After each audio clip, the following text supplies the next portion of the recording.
Hello friends, welcome to my YouTube channel. I hope आप लोग अच्छे होंगे और आप लोग की तैयारी बहुत बेहतर चल रही होगी। तो आप लोग अच्छे होंगे। चलिए आज हम लोग करेंगे।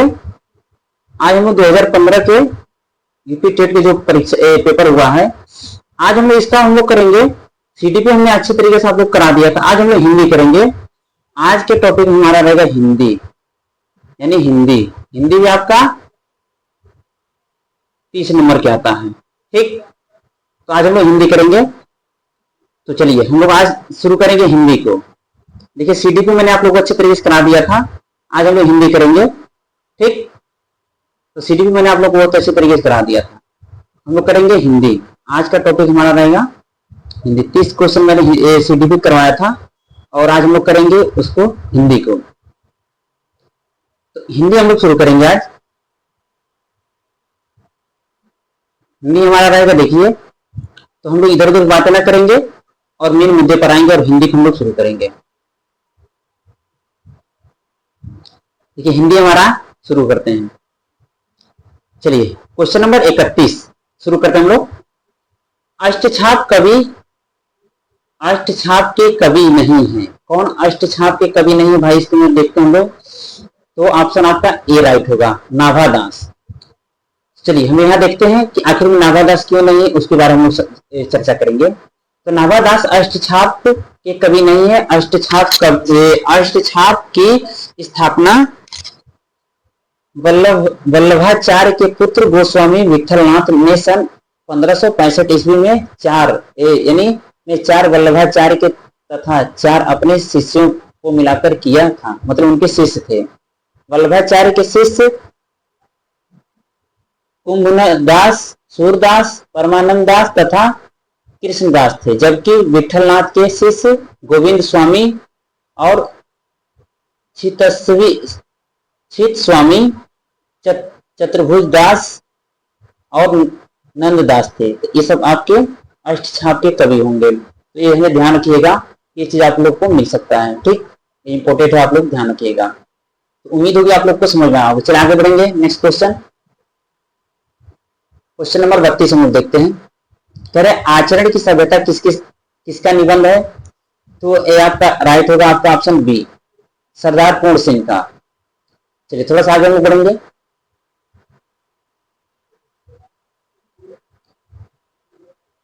आचरण की सभ्यता देखते हैं। आचरण की सभ्यता सरदार पूर्ण सिंह का निबंध है। इनके अन्य निबंध है मजदूरी और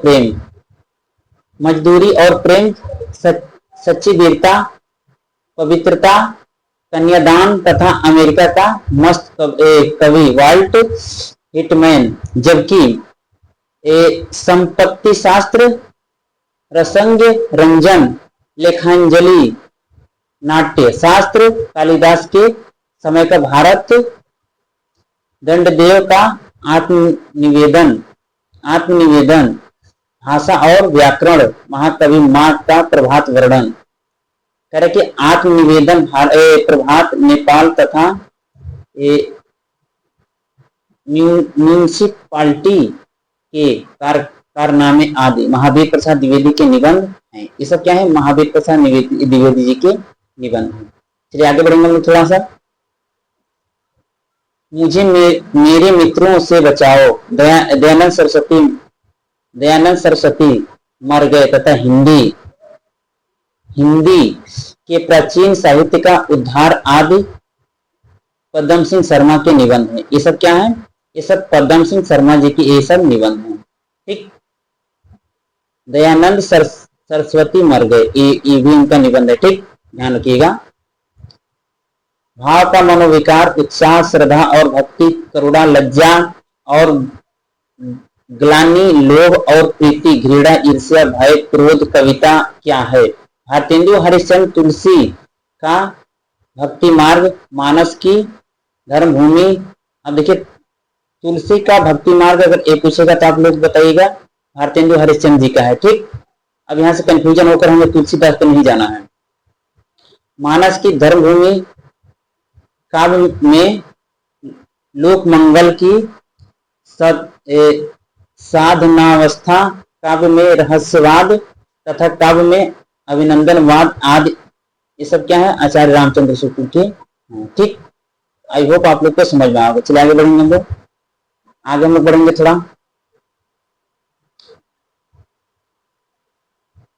क्वेश्चन नंबर 33, क्वेश्चन नंबर 33 क्या करा है कि जो वाणी द्वारा व्यक्त न किया जा सके उसे क्या कहते हैं? तो आपका हो जाएगा ऑप्शन ऑफ नंबर सी हो जाएगा, अनिवर्चनीय। अनिवर्चनीय, जो वाणी द्वारा व्यक्त न किया जाए उसे अनिवर्चनीय। स्वयं के बारे में ज्ञान होना या जानना, आत्म साक्षात्कार, किसी वस्तु का स्वतः अनुभूति करना, स्वानुभूति, जो बात किसी को न ज्ञात हो, रहस्य। आई होप आप लोग को समझ में आ गया। तो ये सब देखिए दिया अच्छे तरीके से, इसको आप ध्यान से देख सकते हैं, ये आपको मिल सकता है। चलिए आगे बढ़ेंगे हम लोग, आगे हम लोग बढ़ेंगे। नेक्स्ट क्वेश्चन देखते हैं हम लोग। नेक्स्ट क्वेश्चन हमारा है, उत्साह किस रस का स्थायी भाव है? तो ये देखिए यहाँ थोड़ा सा हम लोग एक्सप्लेन को देखेंगे, फिर आगे हम लोग बढ़ेंगे कि उत्साह किसका है। देखिए एकदम पूरा अच्छे तरीके से एकदम एक्सप्लेन किया है रस के बारे में। तो देखिए यहाँ रस है और इधर अस्थायी भाव है। तो देखिए श्रृंगार का रति, हास का हास, करुण का शोक, रौद्र का क्रोध, वीर का उत्साह। इस हिसाब का देखिए ये वीर वाला आपसे पूछा है, यानी वीर का उत्साह होगा। तो आपका देखिए यहाँ पे ऑप्शन दिया है, ऑप्शन देखेंगे हम, आपका वीर रस होगा।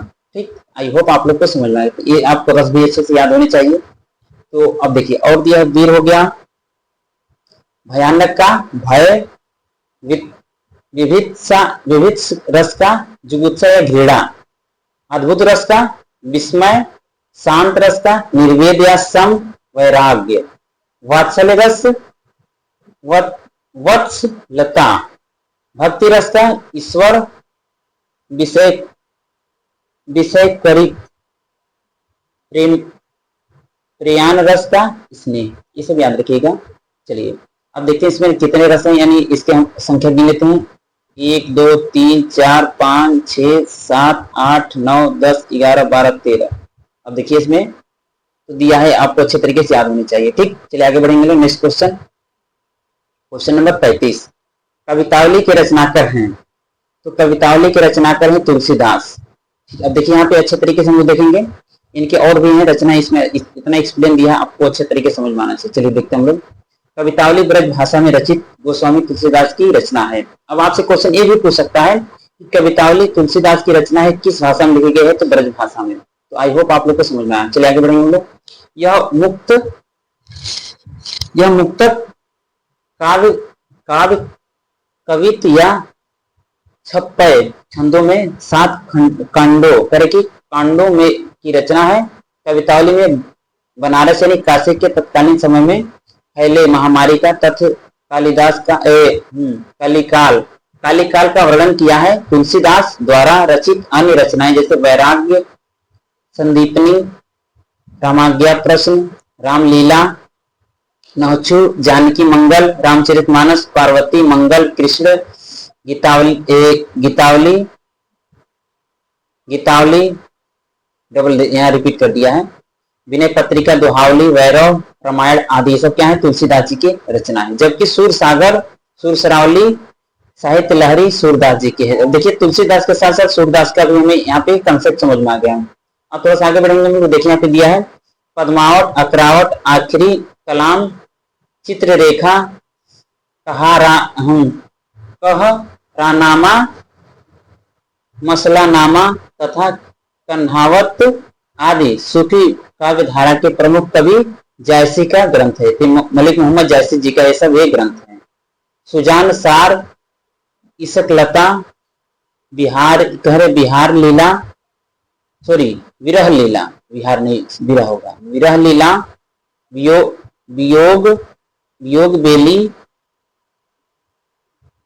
कोकसार, कृपानंद रस, केलीवल्ली तथा यमुनाशय आदि ये सब किनके हैं? घनानंद जी की रचना है। तो आप लोग को ध्यान रखिएगा। आई होप आप लोग को समझ में। चलिए आगे बढ़ेंगे हम लोग। 36, क्वेश्चन नंबर 36 देखते हैं। भूषण किस काल के कवि हैं? वीर गाथा काल, भक्ति काल, रीति काल, आदि काल। देखते हैं हम लोग कौन से हैं, इसमें कौन हो सकता है भाई। देखते हैं इसको अच्छे तरीके से। 36 का हम लोग यहाँ एक्सप्लेन देखेंगे अच्छे से।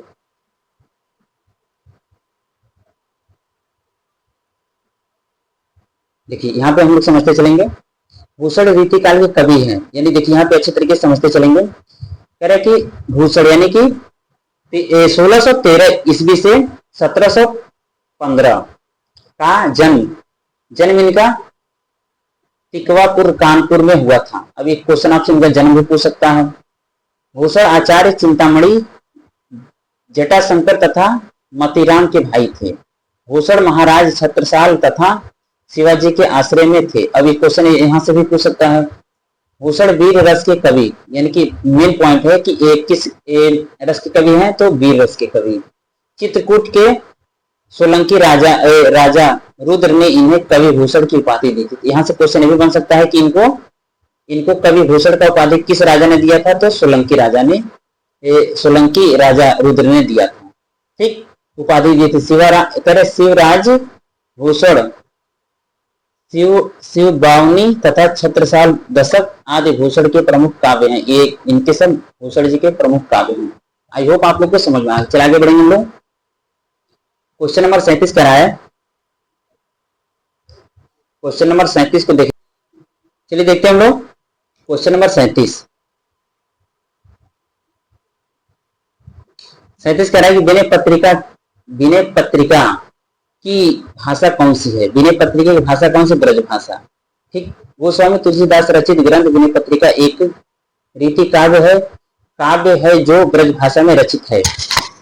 ब्रज भाषा में रचित है, जिसका मुख्य रस भक्ति रस है। यहाँ भी आपसे इंपोर्टेंट पूछ सकता है। तुलसीदास जी ने राम के दरबार में अर्जी रखने के रूप में विनय पत्रिका ग्रंथ की रचना की थी। तो आई होप आप लोग को समझ में आ गया। चलिए आगे बढ़ेंगे हम लोग। अब देखिए यहाँ से वर्णमाला से क्वेश्चन आपको बना है। Correct 38, question number 38। ट वर्ग में किस प्रकार के व्यंजन हैं। ट वर्ग जो है मूर्धन्य।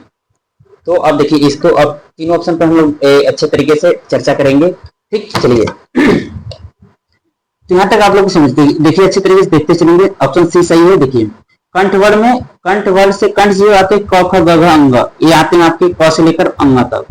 तालव्य में यानी तालु से आते हैं च छ ज झ, यहाँ आपके आ जाएंगे। ठीक, और आप क्या आ गए मूर्धन्य तालु के मूर्धा भाग से ट ठ ड ढ आड़ा, ये सब आपके आ जाएंगे। दंत यानी दांतों के मूल से त थ द ध, ये आपके आ जाएंगे। और न देखिए जब आता है वत्सर दंत मूल से, तो न आ जाएगा ल र और स, ये सब दंत मूल से आ जाएंगे। ठीक, ओष्ठ दोनों होठ से यानी प वर्ग आ जाएंगे। प फ प भ म। दंतोष्ठ जो होगा व और फ होगा। ठीक है, ध्यान रखिएगा आप लोग। और स्वर तंत्रीय काकल्य जो होता है, ये ह के कई नाम होते हैं। ठीक, आई होप आप लोग को समझ में आया होगा। इस तरीके से क्वेश्चन पूछता है वर्णमाला से, व्यंजन स्वर से। ठीक, तो इस तरीके आपको अच्छे तरीके से ध्यान देना है और बार बार रिवीजन करेंगे तब आपको अच्छे तरीके से समझ में आएगा। चलिए आगे बढ़ेंगे हम लोग। क्वेश्चन नंबर 39 को देखते हैं हम लोग। क्वेश्चन नंबर 39 कह रहा है कि अंधेर नगरी के लेखक कौन हैं। तो अंधेर नगरी के लेखक हैं Bharatendu Harishchandra. Option C right होगा। इसको देखते हैं हम लोग अच्छे तरीके से। अंधेर नगरी नामक नाटक के लेखक भारतेंदु हरिश्चंद्र हैं। इनके अन्य नाटक जैसे वैदिक हिंसा न भवती, विषय विस्मौधम, प्रेम योगिनी, चंचवली, भारत दुर्दशा, नील देवी तथा सती प्रताप आदि, ये सब इनके भारतेंदु हरिश्चंद्र जी के। जबकि रक्षाबंधन, पाताल विजय, प्रतिशोध, शिव साधना, छाया बंधन, स्वप्न भंग, आहुति, उद्धार प्रकाश, स्तंभ कीर्ति, स्तंभ शतरंज के खिलाड़ी, संरक्षक सांपों की सृष्टि, रक्तदान, आन का मान, अमर बलिदान तथा अमृत पुत्री आदि हरिसेन प्रेमी के नाटक हैं। ये सब हरिसेन जी की नाटक हैं, इसको आप ध्यान रखिएगा। कौमुदी, महोत्सव, विजय पर्व, राजरानी सीता तथा चारुमित्रा आदि राजकुमार शर्मा के नाटक हैं। तो इस तरह ध्यान रखिएगा, तो इम्पोर्टेंट है, आप लोग अच्छी तरीके ध्यान रखिएगा इसको। इससे इतना यानी कि आपको तीनों ऑप्शन आपको अच्छे से समझा दिया गया। चलिए आगे बढ़ेंगे हम लोग। ऑप्शन आपका सी था इसका। चलिए आगे बढ़ेंगे। नेक्स्ट क्वेश्चन कह रहा है कि क्वेश्चन नंबर 40, आदिकाल में पहेलियां लिखने वाले कवि थे। कौन कवि थे भाई जो पहेलियां लिखते थे? इसको देखेंगे हम लोग, कौन ऑप्शन सही हो सकता है, देखते हैं हम लोग। अब देखिए यहाँ पे हम लोग एक्सप्लेन देखेंगे अच्छे तरीके से, तो ऑप्शन आपके बी सही होंगे। अब देखिए हम लोग एक्सप्लेन देखेंगे। आदिकाल में पहेलियां लिखने वाले कवि अमीर खुसरो थे। इनका वास्तविक नाम अब्दुल हसन था। अब क्वेश्चन आपसे ये भी पूछ सकता है कि अमीर खुसरो का वास्तविक नाम क्या था? तो अबुल हसन था। ये निजामुद्दीन औलिया के शिष्य थे। अभी ये भी क्वेश्चन पूछ सकता है आपसे कि निजामुद्दीन मतलब कि अमीर खुसरो के जो गुरु थे उनका नाम क्या था? तो निजामुद्दीन औलिया। अमीर खुसरो खड़ी बोली के आदि प्रथम कवि माने जाते हैं। यहाँ से क्वेश्चन ये भी बन सकता है कि खड़ी बोली के प्रथम कवि कौन है? तो अमीर खुसरो द्वारा रचित ग्रंथ खालिक बारी, पहेलियां, मुकरियां, दो सुने तथा गजल आदि हैं। ये सब इनके अमीर खुसरो जी के हैं। सरहप्पा आदिकाल के कवि हैं। सरहप्पा जी जो आदिकाल के कवि हैं तथा इन्हें हिंदी का प्रथम कवि माना जाता है, और हिंदी का प्रथम कवि सरहप्पा जी को माना जाता है। ठीक, इन्हें सरोज, व्रज, राहुल, भद्र आदि नामों से जाना जाता है। ठीक, जाना जाता है। दोहा कोश सरहप्पा का प्रसिद्ध ग्रंथ है। अब दोहा कोश अगर पूछ दे आपसे तो सरहप्पा जी के प्रसिद्ध ग्रंथ हैं। आदिकाल के कवि गोरखनाथ को नाथ साहित्य का आरंभकर्ता माना जाता है। गोरखनाथ ने हिंदी साहित्य के 6 चक्रों वाला योग मार्ग का प्रारंभ किया। और जगनिक आदिकाल के रासो साहित्य परंपरा के कवि हैं। जगनिक जी जो हैं ये आदिकाल के रासो साहित्य के परंपरागत कवि हैं। जगनिक परमाल रासो नामक वीर रस युक्त ग्रंथ की रचना की, जिसे आल्हाखंड के नाम से जाना जाता है। तो क्वेश्चन ये भी पूछ सकता है आल्हाखंड के रचयिता कौन है? तो आपको ध्यान रखिएगा जगनिक जी है। तो आई होप आप लोग को समझ में आ गया। चलिए आगे हम लोग पढ़ेंगे। तो इससे आपको ये समझ में आ गया कि क्वेश्चन एक्सप्लेन को भी देखना बहुत जरूरी है। आगे बढ़ेंगे। क्वेश्चन नंबर 41, पेड़ से बंदर कूदा वाक्य में कौन सा कारक है? तो देखिए आपका ऑप्शन राइट होगा ए, अपादान कारक, अलगाव का। अब इनको हम लोग देखते हैं थोड़ा अच्छे तरीके से। अब देखिए इससे ये समझ में आ रहा है कि हर पेपर में आपको क्वेश्चन रिपीट यानी कि उस टॉपिक से मिल रहे हैं अच्छे तरीके से। देखिए कर्ता ने कर्म को, अभी यहाँ का वाक्य दिया है, पे कारक विभक्ति चिन्ह दिया इसका। ठीक, कर्ता ने कर्म को करण से द्वारा, ठीक, और संप्रदान के लिए अपादान से अलगाव, संबंध का के की रा रे भी, अधिकरण में पर, संबोधन हे अजी आहो, ये सब आपके आ जाएंगे। तो आपको ध्यान रखिएगा कारक कितने होते हैं, कितने प्रकार, 8 प्रकार के होते हैं। आई होप आप लोग को समझ में आ गया। चलिए आगे हम बढ़ेंगे। अब देखिए यहाँ से रस से दिया है, रस से क्वेश्चन दिया है। पूछा है कि श्रृंगार रस का स्थायी भाव क्या होगा? तो श्रृंगार रस का स्थायी भाव रति हो जाएगा। ठीक, अब देखिए हम लोग अच्छे तरीके से यहाँ से एक पॉइंट को समझते चलेंगे। देखिए रस और अस्थायी भाव, श्रृंगार का रति, ये श्रृंगार ही आपसे पूछा है, श्रृंगार आपसे पूछा है। ठीक, हास्य का हास रस, करुण रस का शोक, रौद्र रस का क्रोध, वीर का उत्साह। ये जो रस अगर जैसे मान लीजिए कि हम पिछले पढ़े, ठीक, अगर हमने वहां पर एक्सप्लेन किया तो आगे हम एक्सप्लेन नहीं करेंगे, उसको आगे बढ़ जाएंगे। ये रस से हो गया। ठीक, क्वेश्चन नंबर 43 हम लोग देखेंगे। 43, निम्नलिखित में से तद्भव शब्द है। तद्भव, भ्रमर, अग्नि, मस्तक, मछली। तो आपके ऑप्शन हम आपको देखिए तत्सम नहीं तद्भव पूछ रहा है ना, देखते हैं कौन सा होगा इसमें। तो 43, क्वेश्चन नंबर 43 हम लोग देखते हैं। तो डी यानी मछली आपका तद्भव होगा, यानी क्या तद्भव पूछा है, तद्भव। ठीक, डी आपका राइट होगा, मछली, बाकी तत्सम है। कह रहे कि मछली तद्भव शब्द है, इसका तत्सम जो होता है मत्स्य होता है। अब आपसे हो सकता है क्वेश्चन पूछ दे मछली का तत्सम क्या होगा, तो मत्स्य। जबकि भ्रमर, अग्नि तथा मत्स्य आदि तत्सम शब्द हैं जिनका तद्भव क्रमशः भौरा, आग तथा माथा होता है। ये सब ध्यान रखिएगा, आप लोग को आपके आने वाले एग्जाम में पूछ भी सकता है। क्वेश्चन नंबर 44, चौपाई छंद के प्रत्येक चरण में कितनी मात्राएं होती हैं? तो देखिए आपका हो जाएगा ऑप्शन नंबर बी 16। देखिए चौपाई या सममात्री छंद है, इसके प्रत्येक चरण में 16 मात्राएं और अंत में कि अंत में 2 गुरु वर्ण होते हैं तथा अंत में जगड़ और तगड़ का आना वर्जित होता है। ये सब आप लोग अच्छे तरीके से डिटेल में आप लोग पढ़े होंगे। ठीक, चलिए आगे बढ़ेंगे हम लोग। क्वेश्चन नंबर 45 कह रहा है 45, तेरी वर छीने हैं, खलन के पंक्ति में कौन सा अलंकार? देखिए अलंकार पूछा है, ये आपका हो जाएगा ऑप्शन डी होगा, रूपक अलंकार। ठीक, सॉरी यमक अलंकार, माफ करिएगा ध्यान नहीं दिए हैं, तो यमक अलंकार होगा, ऑप्शन आपका डी सही होगा।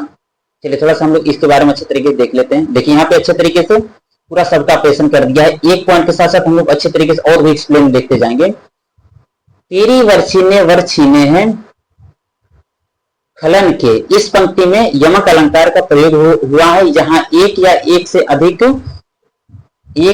अधिक शब्द एक से अधिक बार प्रयुक्त हो एवं अर्थ भी प्रत्येक बार भिन्न अलग अलग निकले, वहां यमक अलंकार होता है। ठीक, अब देखते हैं हम लोग अनुप्रास अलंकार, यानी कि इनको भी देख लेते हैं। जहां वर्णों या व्यंजनों का साम्य के आधार पर आवृत्ति हो वहां अनुप्रास अलंकार होता है। जैसे एग्जाम्पल नहीं दिया, चलिए कोई दिक्कत नहीं, एग्जाम्पल नहीं दिया, इसमें डायरेक्ट दे दिया, एग्जाम्पल इसमें नहीं दिया है। श्लेष अलंकार, श्लेष का अर्थ होता है चिपकना यानी मिलना अथवा संयोग, जहां एक शब्द के साथ अनेक अर्थ चिपके रहते हैं वहां श्लेष अलंकार होता है। यहाँ एग्जाम्पल नहीं दिया है, डायरेक्ट परिभाषा सिर्फ दिया है। जहां उपमेय और उपमान में भेद रहित आरोप किया जाता है वहां रूपक अलंकार होता है। तो चलिए कोई दिक्कत नहीं, यहाँ पे अच्छे तरीके से हम परिभाषा को ही देख सकते हैं, एग्जाम्पल वो आप पढ़ सकते हैं। चलिए आगे हम लोग बढ़ेंगे। क्वेश्चन नंबर 46 यानी 46, हिंदी प्रदीप पत्रिका के संपादन किया है, किसने किया है इसके बारे में देखेंगे हम लोग। आपका ऑप्शन बी होगा राइट, बालकृष्ण भट्ट जी ने। अब ऑप्शन बी हम लोग देखेंगे अच्छे तरीके से, हिंदी प्रदीप पत्रिका का संपादन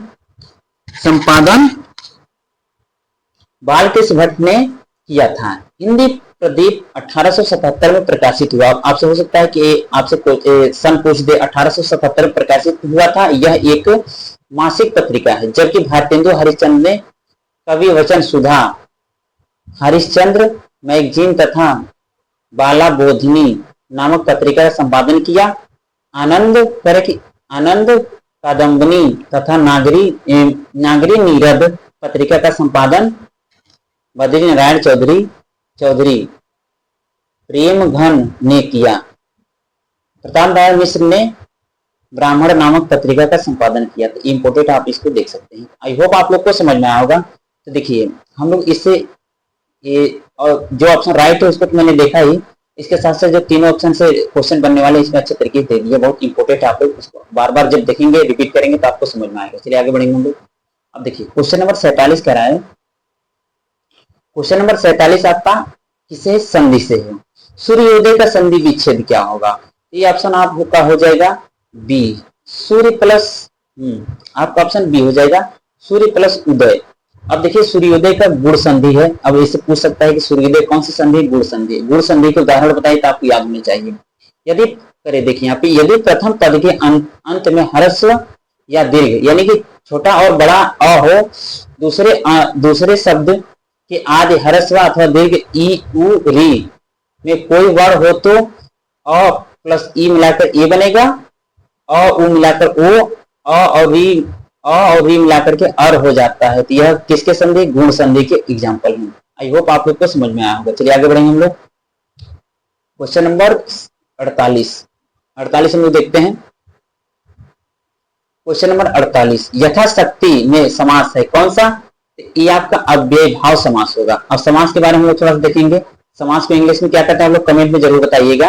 अगर आप इंग्लिश ग्रामर पढ़े होंगे तो समास को इंग्लिश में क्या बोलते हैं आप लोग कमेंट करिएगा। चलिए हम लोग आगे देखते हैं। हम लोग करें यथाशक्ति, शक्ति के अनुसार अव्ययी भाव समास है। इस समास में पहला पद पद अव्यय और दूसरा पद संज्ञा होता है। समस्त पद में अव्यय अव्यय के अर्थ की ही प्रधानता रहती है। पूरा शब्द क्रिया विशेषण के अर्थ पर व्यवहृत होता है, मतलब कि क्रिया विशेषण पर ही डिपेंड होता है। चलिए करेक्ट तत्पुरुष समास। अब तत्पुरुष समास कौन होता है? जिस समास का उत्तर पद अर्थात अंतिम पद प्रधान होता है तत्पुरुष समास कहलाता है। जैसे गगन चुम्बी यानी गगन को चुमने वाला। ठीक। कर्मधारय समास क्या होता है? कर्मधारय का प्रथम पद विशेषण और विशेष अथवा संज्ञा होता है, अर्थात विशेषण। जैसे विशेषण प्लस विशेष संज्ञा कर्मधारय होता है। जैसे इसमें हम लोग देखेंगे, इसका एग्जाम्पल है महाकवि यानी महान है जो कवि। दीर्घ समास में हम लोग देखेंगे जिस कर्मधारय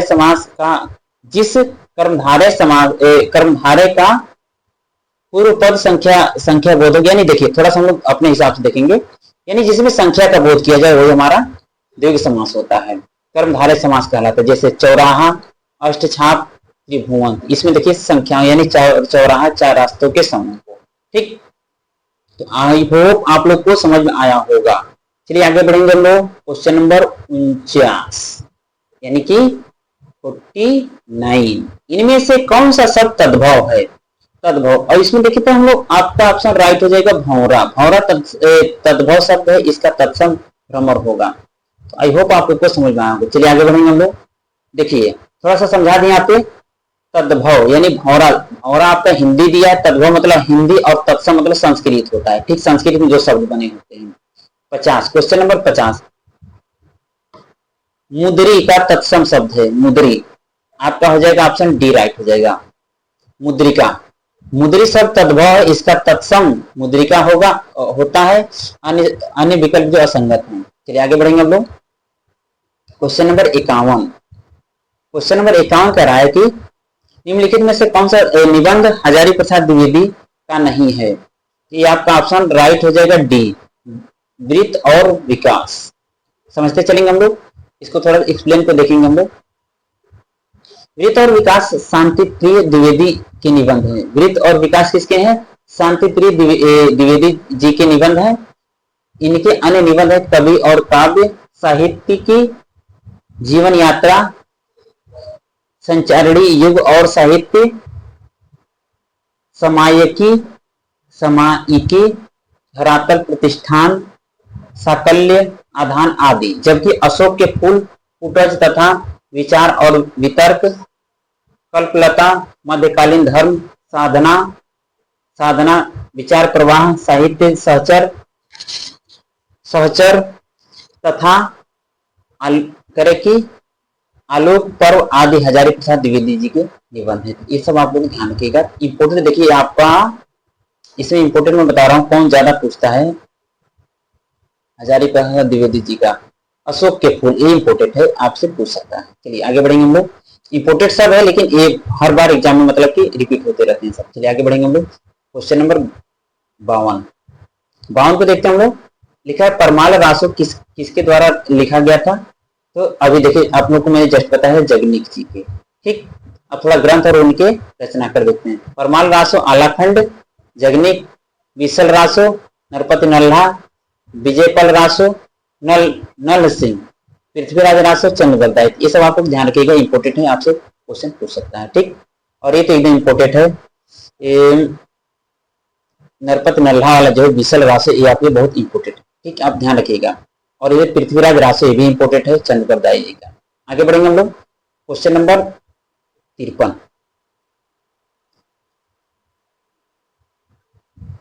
क्वेश्चन नंबर 53 को हम लोग देखते हैं। अब इसको देखिए अच्छे तरीके से समझते चलेंगे।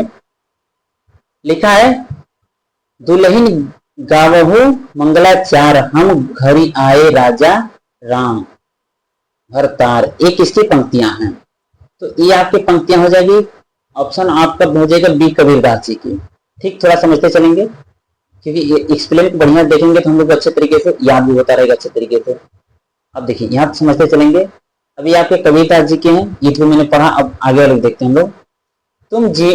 तुम जिन जागो तुम सॉरी तुम जिन जानो गीत हो यह निज ब्रज विचार, और प्रभु जी तुम चंदन हम पानी, जाकी अंग अंग वास समानी। ये है रैदास जी का। ये ऊपर वाला देखिए, ऊपर वाला जो है कबीरदास जी का और नीचे वाला रविदास जी का। और लड़िकाए को प्रेम कहो अली कैसे करी के छूटत, ये सूरदास जी का। ये ध्यान रखिएगा, ये थोड़ा कविता है, थोड़ा सा अटपट लगता है, क्योंकि अब थोड़ा सा उसको रिपीट एकदम ध्यान से पढ़ना पड़ता है। चलिए आगे बढ़ेंगे हम लोग, आगे बढ़ेंगे हम लोग। क्वेश्चन नंबर आपके है 54। 54 क्वेश्चन कह रहा है कि मृगावती किसकी रचना है? तो ऑप्शन सी हो जाएगा कुतुबन जी का। चलिए आगे थोड़ा सा पढ़ेंगे हम लोग। मृगावती 1503 सूफी कविता अवधी भाषा में लिखी कुतुबन की रचना है। चित्रावली करे चित्रावली 1613 में, उस्मान करे कि उस्मान की, तथा मधुमालती 1945 मंझन की रचना है। जबकि पद्मावत, अखरावत, आखिरी कलाम, चित्ररेखा ये सब किनके हैं? मलिक मोहम्मद जायसी जी के। जस्ट अभी आप लोग को मैंने रिपीट कराया था। चलिए आगे बढ़ेंगे हम लोग। क्वेश्चन नंबर आपके हैं, क्वेश्चन नंबर है आपके 55 यानी 54। निम्नलिखित कह रहे कि निम्नलिखित में शुद्ध वर्तनी का चयन कीजिए। तो शुद्ध आपका हो जाएगा ऑप्शन ए हो जाएगा अंतरराष्ट्रीय। ये ध्यान रखिएगा, शुद्ध अशुद्ध में पूछता है। आगे हम लोग बढ़ेंगे क्वेश्चन नंबर 56। आगे कुआं पीछे खाए का अर्थ क्या होता है? तो ऑप्शन सी हो जाएगा दोनों तरफ मुसीबत, दोनों ओर मुसीबत। ठीक, इसको ध्यान रखिएगा। आगे हम लोग बढ़ेंगे। चलिए क्वेश्चन नंबर 57 कर रहा है कि रामचरितमानस की भाषा क्या है? तो ये रामचरितमानस की भाषा अगर देखेंगे तो अवधी है। ठीक, चलिए आगे बढ़ेंगे, थोड़ा सा देखते चलेंगे अच्छे तरीके से। गोस्वामी तुलसीदास द्वारा कृत रामचरितमानस 1570 अवधी भाषा में रचित है, एक महाकाव्य ग्रंथ है।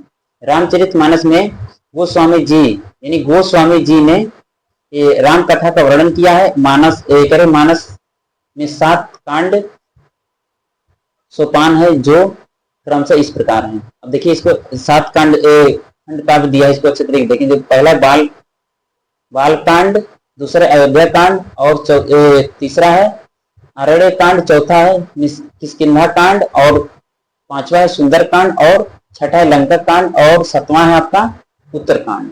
रामचरितमानस की रचना गोस्वामी तुलसीदास जी ने स्वतः सुखाय के साथ लोकहित तथा लोक मंगल के लिए किया है।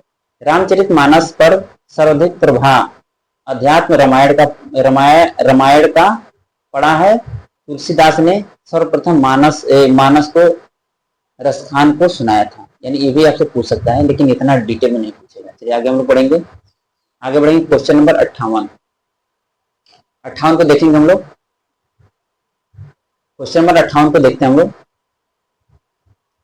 कह रहे कि आदिकाल के लिए वीरगाथा काल नाम से किसने प्रस्तावित किया?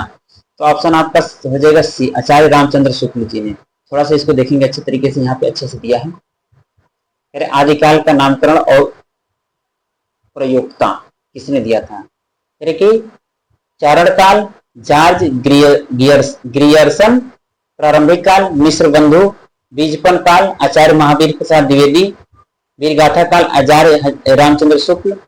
ठीक, ये आप आचार्य रामचंद्र शुक्ल यही वीरगाथा काल पूछा था आपसे। सिद्ध सामंत काल, पंडित राहुल सांकृत्यान, संधि काल चारण काल डॉक्टर रामकुमार वर्मा, और आदिकाल आचार्य हजारी प्रसाद द्विवेदी। इंपोर्टेंट, आप इसमें से अच्छे से याद कर सकते हैं, तो पूछ सकता है आपसे। आगे बढ़ेंगे हम लोग। क्वेश्चन नंबर 59 कह रहा है कि उत्कर्ष शब्द का विलोम होगा। उत्कर्ष शब्द का विलोम अपकर्ष होगा। ऑप्शन बी आपका राइट होगा। उत्कर्ष शब्द का विलोम अपकर्ष, पतन का विलोम उत्थान होगा। आई होप आप लोग समझ गए। चलिए आगे बढ़ेंगे हम लोग। क्वेश्चन नंबर 60, क्वेश्चन नंबर 60 ये लास्ट क्वेश्चन है। आनंद कादम्बिनी के संपादक कौन है? तो इसमें आपका हो जाएगा ऑप्शन सी राइट होगा, बद्री नारायण चौधरी प्रेमधन। अब देखिए इसको समझते चलेंगे। आनंद का कादम्बनी 1881 में संपादक बद्री नारायण चौधरी प्रेमघन है।